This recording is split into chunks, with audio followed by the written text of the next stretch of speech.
नमस्कार। News plus के विश्लेषण कार्यक्रम में आपका स्वागत है। यूपी गवर्नमेंट ने पैतृक संपत्तियों में विवादों की लंबी फेहरिस्त पर लगाम लगाने के लिए अहम फैसला लिया है। योगी सरकार ने 5,000 स्टाम्प शुल्क और 5,000 रजिस्ट्रेशन शुल्क यानी 10,000 में पारिवारिक यानी पैतृक प्रॉपर्टी का रजिस्टर्ड बंटवारा मान्य कर दिया गया है। अभी तक संपत्ति की कुल कीमत का 5% देने पर ही बंटवारा लीगल हो पाता था, लेकिन वह हर किसी के लिए एक महंगा सौदा था। फिर भी विवाद रहता था। योगी सरकार ने संपत्तियों को लेकर परिवारों में हो रहे झगड़ों को रोकने का फैसला कितना कारगर होगा? तमिलनाडु, कर्नाटक, राजस्थान और एमपी में इसी तरह के नियम पहले से लागू हैं, तो वहां पर पैतृक संपत्तियों के विवादों में 57% तक की कमी दर्ज की गई है। क्या यूपी में यह फैसला लोगों के लिए फायदेमंद होगा? क्योंकि यहां पर सरकारी मशीनरी अन्य राज्यों की तुलना में पग पग पर खुरपेच लगाती है। फैसले से क्या क्या फायदे होंगे आम लोगों को, इसी पर हम विश्लेषण करेंगे। विश्लेषण में हमारे साथ वरिष्ठ अधिवक्ता अशोक श्रीवास्तव जी होंगे। अशोक जी, आपका नमस्कार के साथ इस कार्यक्रम में स्वागत है। धन्यवाद, आपका भी स्वागत। सर जी, मैं केवल इतना जानना चाह रहा था कि कल यूपी कैबिनेट ने एक बड़ा फैसला लिया है। फैसले तो उन्होंने कई सारे लिए, लेकिन ये पैतृक संपत्तियों को लेकर जिस तरह के झगड़े और विवाद दशकों से चले आ रहे हैं और वो न्यायालय में लंबित भी हैं, उस पर क्या क्या फायदे आप देख रहे हैं? ये बहुत प्रतीक्षित शासनादेश आने जा रहा है जी, जिसकी विगत 10-20 वर्षों से लगातार आवश्यकता महसूस की जा रही थी। और आपको याद होगा कि उत्तर प्रदेश सरकार ने जमींदारी अबॉलिशन एक्ट और लैंड रेवेन्यू एक्ट, इन दोनों को जो समाप्त करके और नया उत्तर प्रदेश राजस्व संहिता लागू की थी जी 2016 में। तो उसमें उन्होंने सबसे बड़ा कदम उठाया था कि दाखिल खारिज में जो सेल डीड, गिफ्ट डीड होती है, उसके साथ उन्होंने पहली बार फैमिली सेटलमेंट को भी जोड़ा। हाँ, तो इस तरीके से गवर्नमेंट की मंशा तो साफ थी कि गवर्नमेंट पब्लिक को बहुत रिलीफ देना चाहती थी और खासतौर से कृषि भूमि वालों को उन्होंने रिलीफ दी जी। और लेकिन उसका फायदा किसानों को इसलिए नहीं मिल पाया कि जब जो अधिकारी जिनके यहाँ वो मामले जाते थे तो उनको ये नहीं क्लियर था कि साहब ये जो डॉक्यूमेंट है ये रजिस्टर्ड मान्य होगा या अनरजिस्टर्ड मान्य होगा। तो उनके यहाँ फैमिली जो सुप्रीम कोर्ट का जो गाइडलाइंस है जी केसला है, उसमें उन्होंने कहा कि फैमिली सेटलमेंट का रजिस्ट्रेशन आवश्यक नहीं है। तो ज्यादातर लोग फैमिली सेटलमेंट, जो भी यहाँ सिविल के एडवोकेट हैं या काम करने वाले लोग हैं, वो फैमिली सेटलमेंट अनरजिस्टर्ड 100 रुपए के स्टाम्प पे बनवा देते थे और जब उसका म्यूटेशन डाला जाता था तो वहां पर जो संबंधित अधिकारी हैं वो कहते थे कि साहब ये फैमिली सेटलमेंट रजिस्टर्ड नहीं है, इसलिए हम इसका दाखिल खारिज नहीं करेंगे। तो जो गवर्नमेंट की मंशा थी लाभ देने की, वो अपने आप रुक गई। और इस पर एक 2002 का शासक प्रभाष कुमार झा आईएएस का एक शासनादेश था जिसमें कहा गया था कि कानपुर नगर निगम और जो तहसील है यहाँ कहीं भी अगर ऐसा कोई अनरजिस्टर्ड डॉक्यूमेंट या नोटरी प्रमाणित आता है तो उस पर दाखिल न खारिज न किया जाए, बल्कि धारा 33 के अंदर उसको इम्पाउंड कर लिया जाए। तो अब इन सारी मुश्किलों से जो है जनता को बहुत बड़ी राहत मिलेगी। और आज के समय में 10,000 रुपया नगण्य है, किसी भी संपत्ति का मूल्य करोड़ों रुपए से कम नहीं है। उस दशा में जनता को इतना बड़ा लाभ होने जा रहा है जिसकी जनता ने कल्पना न की होगी। ठीक बात है। तो ये मैं जानना चाह रहा था जी, मैं इसी क्रम में जाना, विवादों की कितनी लंबी सूची आप देख रहे होंगे? वैसे तो मेरी जानकारी में ही है कि पूर्वांचल में सबसे ज्यादा विवाद हो रहे हैं और सबसे ज्यादा वहां पर पारिवारिक विवाद है और वो लंबित भी हैं। सर, पूर्वांचल में ही नहीं, पूरे उत्तर प्रदेश में या पूरे सभी जगह पारिवारिक विवाद है। अब होता क्या है, मान लीजिए एक किसी बुजुर्ग ने अपने लाइफ टाइम में कोई वसीयत नहीं की, ठीक, और बिना वसीयत के वो डेथ कर गए। अब मान लीजिए उनके 5 मकान है और लोग ये चाहते हैं कि साहब एक मकान एक भाई को मिल जाए, एक मकान दूसरे भाई को मिल जाए, एक मकान तीसरे भाई को मिल जाए। ठीक बात है। तो अब कानून ये कहता है कि सर 5 मकान में 5 भाइयों का हिस्सा बराबर होगा। हाँ, लेकिन फैमिली सेटलमेंट ये कहता है कि पांचों भाई अलग अलग एक एक मकान बांट लें वैल्यू के हिसाब से और आपसी सेटलमेंट के हिसाब से, तो कोई जी। दिक्कत नहीं। तो ठीक। ये जो डिस्प्यूट का सबसे बड़ा कारण था वो खत्म हो जाएगा। हाँ। और अपने कानपुर में ही विवाद भरमार है केवल इसी बात के। जी। तो पारिवारिक विवादों में बहुत बड़ा लाभ होगा और गवर्नमेंट का ये बहुत सराहनीय कदम है। ठीक बात है। अशोक जी, एक जानकारी आपसे चाह रहे थे कि जी इस पारिवारिक पैतृक संपत्ति को लेकर आप किस तरह के विवाद ज्यादा देख रहे थे? पति पत्नी के बीच में, या पिता और बच्चों के बीच में, या पिता या बेटियों के बीच में, या आपको ऐसा लगता था कि भाइयों के आपस में विवाद है, या भाई बहन के बीच में? किस तरह के विवाद ज्यादा आ रहे थे? देखिए, इस प्रश्न का उत्तर देने के पहले मैं एक बात ऐसी कहना चाहूंगा जी बिल्कुल। जिसको कि हमारे देश के विधिवेत्ता और हमारे देश के न्यायाधीश इन लोगों को विचार करना चाहिए। यह जो हाँ। हमारी कानून बनाने वाली एजेंसी है, जी। आप इतना सरल कानून बनाइए जिसको पढ़ करके समझ करके आम जनता उसको जो है समझ सके, और समझने के बाद उसको किसी वकील की जरूरत न पड़े। ठीक बात है। और यहाँ कानून इस तरीके का बनाते हैं कि उस पर हाई कोर्ट तो छोड़ दिए, सुप्रीम कोर्ट के एक से एक काबिल वकील दो जी। तीन तीन दिन तक बहस करते हैं, तब जाके वो कानून एक्सप्लेन होता है और उसके हाँ हाँ बाद हाँ। एक डिसीजन आता है सुप्रीम कोर्ट का। तो अब ऐसा कानून अगर आप बनाओगे जिसमें जिसमें सुप्रीम कोर्ट के अधिवक्ता दो तीन तीन दिन बहस करें एक एक धारा पर, तो ऐसा जी। कानून बेकार है। और जबकि अपेक्षा ये की जाती है कि साहब कोई भी व्यक्ति चाहे वो पढ़ा लिखा हो चाहे गैर पढ़ा हो, उसको प्रिजम्पशन ये है कि साहब कानून की जानकारी है। तो मतलब ये बहुत बड़ी विसंगति।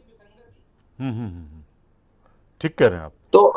तो अब दूसरी चीज आप ये समझिए कि जो विवाद अभी आपका जो प्रश्न है कि विवाद किस तरीके के, सबसे ज्यादा विवाद जो है वो है इस बात के कि किसी बुजुर्ग ने अपने लाइफ टाइम में कोई वसीयत या कोई सेटलमेंट नहीं किया, अपने लाइफ टाइम में संपत्ति दे करके अपने वारिसों को अलग अलग प्रॉपर्टी नहीं दी, तो उसका डिस्प्यूट खड़ा होता है। और खास तौर से उन कंडीशंस में जिनमें उनकी विवाहित पुत्रियां। अच्छा। तो अब विवाहित पुत्रियों के द्वारा अपना क्लेम किया जा रहा है, क्योंकि अब 2005 से सुप्रीम कोर्ट ने एक ऑर्डर कर दिया कि साहब विवाहित पुत्रियों का भी हिस्सा होगा। हाँ। तो अब भाइयों, अब एक भाई की डेथ हो गई तो उसके बच्चे हैं। अब एक बहुत बड़ी स्थिति ये पैदा होती है कि साहब उसमें मकान छोटा सा है और उसके हिस्सेदार 15 हो गए। हाँ। तो अब 15 आदमी उसमें कैसे बंटवारा करें? तो जब ये फैमिली सेटलमेंट होगा तो उसमें ये होगा कि भाई 5 आदमी जो है वो लेना चाहते हैं और 10 आदमी कहते हैं भाई हमारा पैसा दे दो हमको। तो उन 5 आदमियों ने पैसे दे दिए और 5 लोगों के नाम हो गया, आराम से वो रह रहे हैं या अपना सेटलमेंट कर सकते हैं। अब वैसे तो ये कि 15 आदमियों का म्यूटेशन कराइए आप। हाँ। कोई एक आदमी तैयार नहीं हो रहा तो फिर आप परेशान हैं, उसमें घूम रहे हैं, अपना हिस्सा उसमें डिवाइड करिए। तो पीढ़ियों दर पीढ़ियों मुकदमे खत्म नहीं होते। इससे यह है कि मुकदमे में, राजस्व के मुकदमे में और दीवानी मुकदमों में बहुत कमी आएगी। अशोक जी, अगर ये बंटवारा मान लीजिए हमने एक अंडरस्टैंडिंग के तहत बंटवारा कर लिया और 10,000 रुपए जो अभी फीस सरकार ने लगाई है, नई व्यवस्था रखी है, उसके भी 1-2 महीने में ऑर्डर आ जाएंगे। अगर हमने रजिस्टर्ड इस तरह का पारिवारिक बंटवारा कर लिया तो क्या नगर निगम या केडीए में तो क्या वहां म्यूटेशन हो सकता है? दाखिल खारिज वो मानेंगे?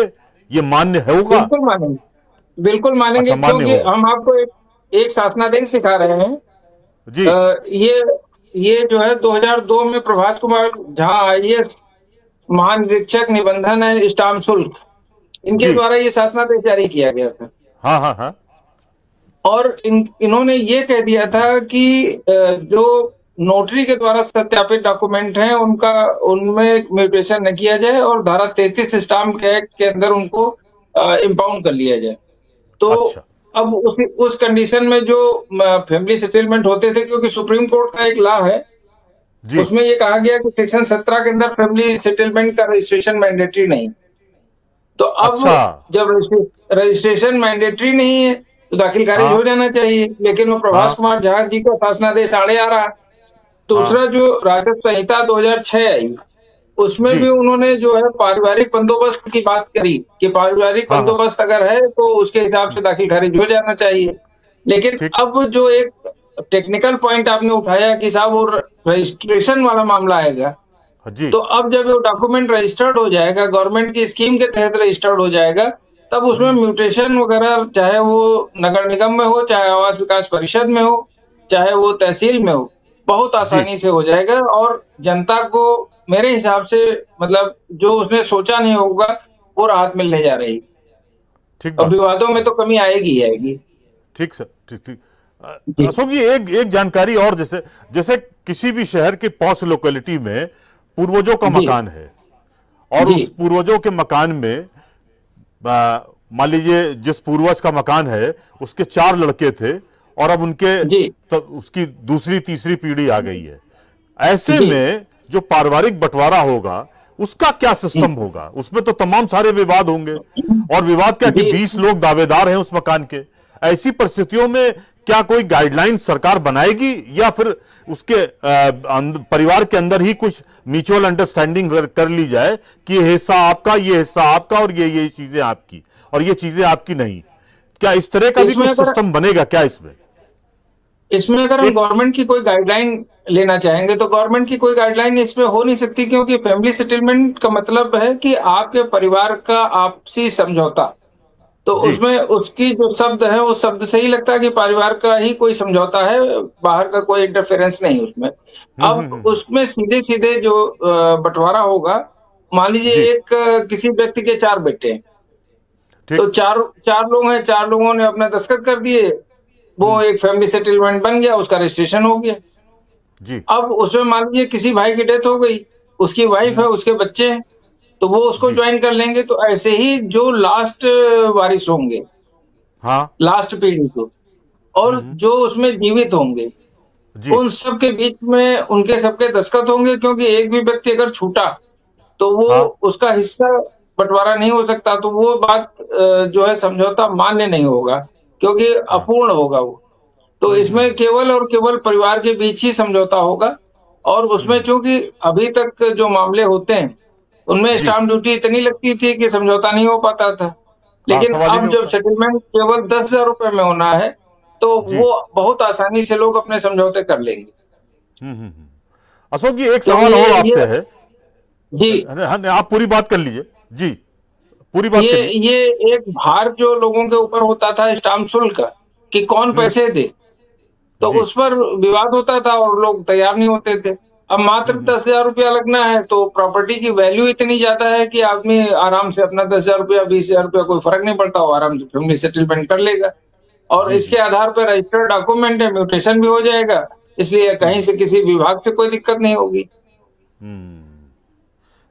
अशोक जी, एक सवाल इसमें यह है कि आजकल जी, आप देख ही रहे हैं कि वैवाहिक संबंध में विच्छेद बहुत जल्दी हो जा रहा है, या 4 साल बाद हो रहा है, या 10 साल बाद हो रहा है, या 20 साल बाद हो रहा है। और जी, हो क्या रहा है कि उसमें पत्नी चली गई अपने मायके, वहीं रहने लगी, वहीं सेटलमेंट कर लिया, और उसके 2 बच्चे हैं, या 1 बच्चा है, या 3 बच्चे हैं, जो भी हैं, वो उसके साथ रह रहे हैं, और जी, पति अलग रह रहा है। और अचानक जी, अ, सारी चीजें बढ़ती चली गई, और उसमें पति की डेथ हो जाए, और हाँ, पता चला साहब वहां पर 2 भाई और हैं उसके। ऐसे में क्या वो तलाकशुदा, या तलाक जिनका नहीं हुआ है, वो अब सेपरेशन हो गया है म्यूचुअल अंडरस्टैंडिंग से, या नहीं हुआ है, वो अलग रह रहे हैं अपने बच्चों को, वो दावा कैसे कर सकते हैं? ये कोई प्रावधान उसमें होगा देखिए इसमें क्या? उसमें फैमिली सेटलमेंट का कोई मैटर तो नहीं अट्रैक्ट करेगा। उसमें केवल जी। सिविल सूट के माध्यम से आप अपना जो महिला है उस वो और उसके बच्चे, हम्म। वो अपना क्लेम कर सकते हैं। और उसके लिए दीवानी अदालतें बनी हुई हैं, जिसमें अपना वो डिक्लेरेशन का सूट फाइल कर सकते हैं। उसके बाद अपना म्यूटेशन नगर निगम या जो भी अथॉरिटीज हैं उनमें अप्लाई कर सकते हैं। एग्रीकल्चर लैंड है तो तहसील में अप्लाई कर सकते हैं। तो वो सारे जी। प्रावधान तो पहले से मौजूद हैं। अच्छा। अब एक स्थिति ये आती है बहुत जो दुखद है, कि कोई जवान आदमी मर गया, उसकी पत्नी अगर कोई उसका मैरिज रजिस्टर्ड नहीं है, और हाँ। दूसरा उसके कोई प्रूफ नहीं है, तो बहुत हाँ। परिवारों में हम देखते हैं कि लोग मना कर देते हैं कि साहब ये तो शादी ही नहीं हुई थी। तो उस महिला हाँ। के लिए बहुत समस्या हो रही है। हाँ। हाँ। तो क्या इसमें कोई इस तरह की गाइडलाइन क्या आ सकती है क्या? वो गाइडलाइन तो अलग है। अभी अभी तो जो सब्जेक्ट है हम लोगों का वो तो ये है कि फैमिली सेटलमेंट जो गवर्नमेंट ला रही है वो तो है। बाकी तो गवर्नमेंट टाइम टू टाइम जब गवर्नमेंट को लोग अप्रोच करते हैं या उनके जो ऑफिसर बैठे हुए हैं उन्हें लगता है कि सब कुछ नया गाइडलाइन लानी चाहिए तो लाते हैं। जैसे खतौनी वाला आपको याद होगा, खतौनी पहले बहुत दिक्कत से मिलती थी। हाँ। और उसके बाद जो है किसी आईएएस अधिकारी को तकलीफ हुई। हाँ। और वो राजस्व परिषद जब पहुंचे तो उन्होंने खतौनी ऑनलाइन की सारी व्यवस्था करा दी। तो अब जो है हाँ। आप 15 रुपया खर्च कीजिए, आप तहसील जाइए या घर पे इंटरनेट पे ही खतौनी निकाल लीजिए। जी अब जी। दूसरा एक जो बहुत बड़ा गवर्नमेंट को काम और वो करना चाहिए, जैसे अभी आप रजिस्ट्री कराने जाते हैं कोई कृषि हाँ। भूमि की, तो उसमें आपसे खसरा फसल युक्त खसरा मांगा जाता है। हाँ। और वो खसरा बनाने में जूटे घिस जाते हैं। हाँ। क्योंकि लेखपाल परेशान करते हैं, वो आपसे कुछ ना कुछ डिमांड करते हैं कि भाई इसमें ठीक बात कर रहे हमें कुछ दीजिए। तो अब उस कंडीशन में किसी आईएएस अधिकारी को ये बात समझ में आ गई जिस दिन कि साहब ये इसको भी ऑनलाइन हो तो खत्म कर देगा इसको। तो ये जो है गवर्नमेंट में बैठे हुए अधिकारी, उनको उनके समझ में जिस दिन बातें आ जाती हैं या पब्लिक से जी। कुछ डिमांड जाती है या आप लोग पत्रकार लोग या चैनल के माध्यम से कोई बातें उठाई जाती हैं तो उस पर गवर्नमेंट विचार करती है। ठीक बात है। अशोक जी तो एक बात। आप जी नहीं, आप पूरी बात करिए जी। आप लोग जो जागरूक चैनल हैं वो जब ऐसे ही सामाजिक मुद्दे पर चर्चा करेंगे तो ये मामले दूर तक जाते हैं। और दूसरा ये कि फिर तभी जो हमारे जनप्रतिनिधि हैं, गवर्नमेंट है, वो उनको समझ में आता है कि हाँ साहब पब्लिक की क्या डिमांड है। अब पब्लिक की डिमांड गवर्नमेंट तक पहुंचती ही नहीं। और जी जी। सबसे बड़ा सूत्र है अखबार या चैनल। हाँ हाँ। तो जब आप लोग इस चीज को उठाएंगे तभी तुरंत एक्शन होता है उस पर। ठीक कह रहे हैं आप, ठीक कह रहे हैं। जी। मैं तो मतलब जो नया आदेश आ रहा है अब उसका ऑर्डर तो कैबिनेट ने कल फैसला लिया, उसका ऑर्डर तो 1-1.5 महीने में आ ही जाएगा।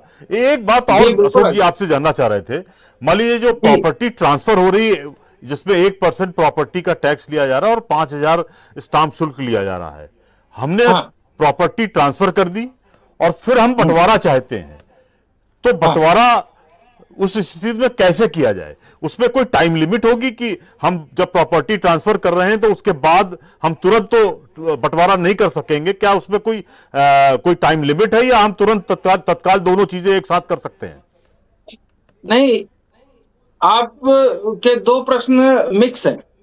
एक प्रश्न तो आप लेके चल रहे हैं वो जो गिफ्ट डीड का है। गिफ्ट डीड में 5100 रुपया, हाँ, गिफ्ट डीड में जो है 5100 रुपया की रजिस्ट्रेशन फीस लगती है और 1% रजिस्ट्रेशन चार्जेस लगते हैं, स्टाम्प शुल्क और 1%। तो अब उसमें ये कि जिसके नाम गिफ्ट हो गई वो अपना सीधे म्यूटेशन कराओ। अच्छा, वो उसमें कोई प्रॉब्लम नहीं। तो जहां अगर वो गिफ्ट नहीं अशोक जी, जिसने जिसके गिफ्ट नाम है उसके नाम ट्रांसफर से हो गई गिफ्ट डीड में, अगर वो बंटवारा भी चाह रहा है तो क्या उसी वक्त बंटवारा हो सकता है?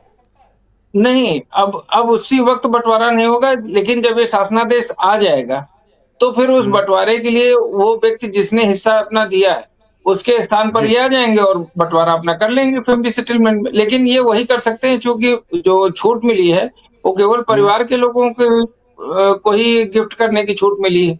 तो वो जो मैटर होगा वो परिवार से ही संबंधित होगा। और इसमें इन्होंने जो जीओ ला रहे हैं उसमें 4 पीढ़ियों तक की संपत्ति को आप शामिल कर सकते हैं। अच्छा, 4 पीढ़ियों का है जी। हाँ, जी। परदादा के भी पिताजी के द्वारा अगर कोई संपत्ति खरीदी गई है तो वहां से जो संपत्तियां विचाराधीन है और उसके जो डिस्प्यूट हैं वो खत्म हो जाएंगे।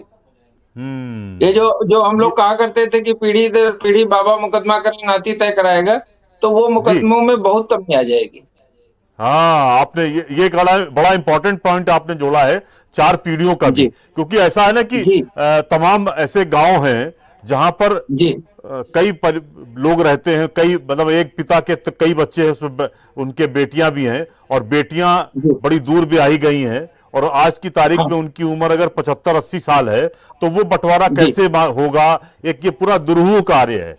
तो उसको मुझे लगता है कि 4 पीढ़ियों की बात आ गई है तो उसमें सारी चीजें समाहित हो जाएंगी। एक बिल्कुल सरलीकरण हो गया है, इसमें कोई झंझट नहीं है, अतिरिक्त झंझट नहीं। बहुत राजेश जी, बहुत सरलीकरण हो जाएगा। दूसरा, आपकी जानकारी में ये भी दे दें कि जैसे बहुत जी। बुजुर्ग लोग हैं और बाहर रह रहे हैं, वो आने की स्थिति में नहीं है, मान ली महिलाएं हैं हाँ। और वो बाहर रह रही हैं, हम्म। फर्ज कीजिए उनकी 75-80 साल उम्र है, वो नहीं आ सकती, तो ठीक। वो फैमिली सेटलमेंट में साइन करने के लिए अपने किसी भी व्यक्ति को, जो जवान हो, उसको ऑथराइज कर सकती हैं। परिवार के जो व्यक्ति हैं वो ऑथराइज कर देंगे, उनके बेhalf पे उनके साइन हो जाएंगे, फैमिली सेटलमेंट मान्य हो जाएगा। तो ये तो सारी सुविधाएं बहुत दूरगामी हैं और पब्लिक को जो है व्यापक जनहित में है। अच्छा, इसमें क्या अशोक जी, एक एक थोड़ी सी और तथ्य आप लोगों की है जिज्ञासाएं हैं कि अगर जी कोई शादी, मतलब मान जी लीजिए ब्राह्मण ब्राह्मण में नहीं हुई या ठाकुर ठाकुर में नहीं हुई, वो अलग कास्ट में जी हो गई है, ऐसी परिस्थिति जी, में क्या कोई विवाद हो सकता है क्या? इसका कोई विवाद नहीं, क्योंकि ब्राह्मण ठाकुर इन इन जातियों में शादी करने में रोक है नहीं कोई। नहीं नहीं, कोई रोक कोई नहीं है, लेकिन शादी आप प्रॉपर्टी करते को लेकर अगर कोई सेटलमेंट करना चाहे तो उसमें मान लीजिए कि कोई लड़की चली गई किसी दूसरे जाति में, और कोई यहाँ के फर्क नहीं, लोग कहते हैं कोई कि हम फर्क आपको उसमें से हिस्सा नहीं देंगे, ऐसी नहीं। परिस्थिति नहीं में ऐसा क्या नहीं भाई, फिर क्या सोल्यूशन है इसका? अपने यहाँ तो जाति है कि मान लीजिए हम श्रीवास्तव हैं और हाँ। हमने ब्राह्मण लड़की शादी कर ली, जी। तो हमारे घर आके वो जो है ब्राह्मण हो जाए, थोड़ी रहेगी, वो श्रीवास्तव हो जाएगी। ठीक। या हमारे घर की लड़की है, वो ब्राह्मण के यहाँ शादी हो जाएगी, तो वो हाँ। श्रीवास्तव थोड़ी फिर लिखेगी, वो ब्राह्मण लिखेगी। जी। लेकिन तो इसलिए परिवार उसका वाले, उसका उसका कोई फर्क नहीं। लेकिन ऐसी ऐसी परिस्थिति में अगर परिवार वाले सहमति जता दें कि साहब हम आपने दूसरे धर्म में शादी कर ली या दूसरे जाति में वो शादी कर वो ली, स्थिति हम वो आपको वो बंटवारे स्थिति में दूसरी है शामिल नहीं जिसे, करेंगे, बेदखल करेंगे। नहीं नहीं, वो स्थिति अलग है जिसमें आदमी ने धर्म बदल दिया हो अपना। अगर अच्छा। अगर कोई व्यक्ति अपना धर्म बदल करके वो दूसरे धर्म को अपना लेता है, तो फिर वो हाँ। परिवार में थोड़ी रह गया। अच्छा, उसको तो फिर वो उसको नहीं जो माना जाए। धार्मिक आरक्षण मिल रहे हैं वो थोड़े मिलेंगे फिर उसको। अच्छा, वो उसमें मुश्किल आएगी। वो मुश्किल आएगी क्योंकि आपने तो धर्म छोड़ दिया ना। जी।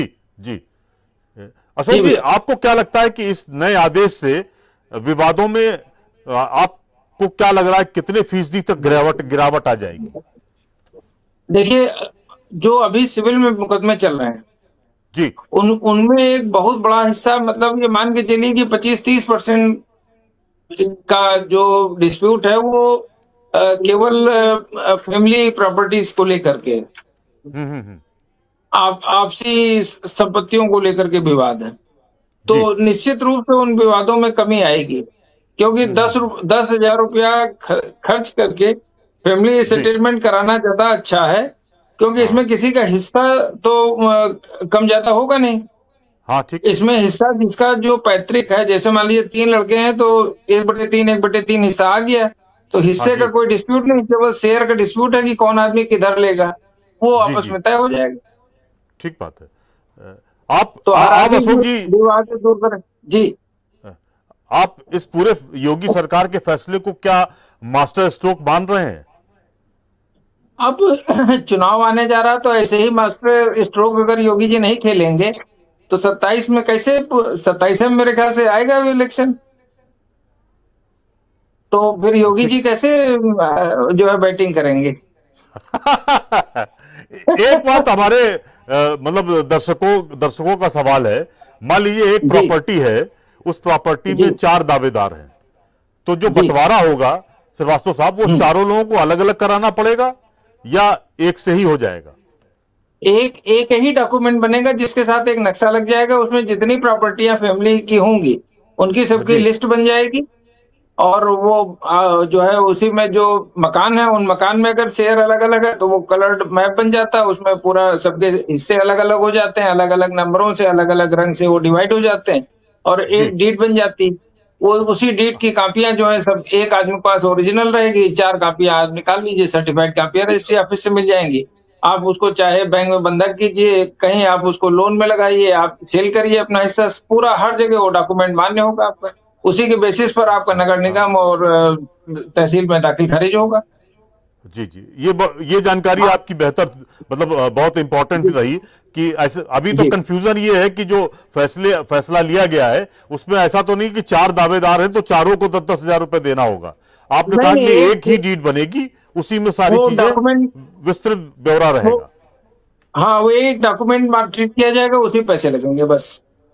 श्रीवास्तव जी, आपका बहुत बहुत धन्यवाद। नए विषय पर फिर हम आपके साथ चर्चा करेंगे। आपने अच्छी जी जी, जानकारी बहुत रखी है और मुझे लगता है तमाम सारी चीजें क्लियर भी हो गई हैं लोगों के पॉइंट ऑफ व्यू से कि जो फैसला आ रहा है उसमें क्या क्या चीजें जी होंगी और उन्हें क्या क्या किस तरह से पारिवारिक बंटवारे को निस्तारित किया जाएगा। धन्यवाद सर, जी धन्यवाद। जी। योगी सरकार के फैसले से लोगों को राहत जरूर मिलेगी और बंटवारा शायद अब झंझट नहीं होगा। बंटवारे में अब कोई झंझट नहीं होगा। माता पिता आसानी से बंटवारा भी करा सकते हैं। अब इंतजार है कि फैसले का ऑर्डर आ जाए। नए विषय के साथ कल फिर मुलाकात होगी। शुक्रिया, नमस्कार।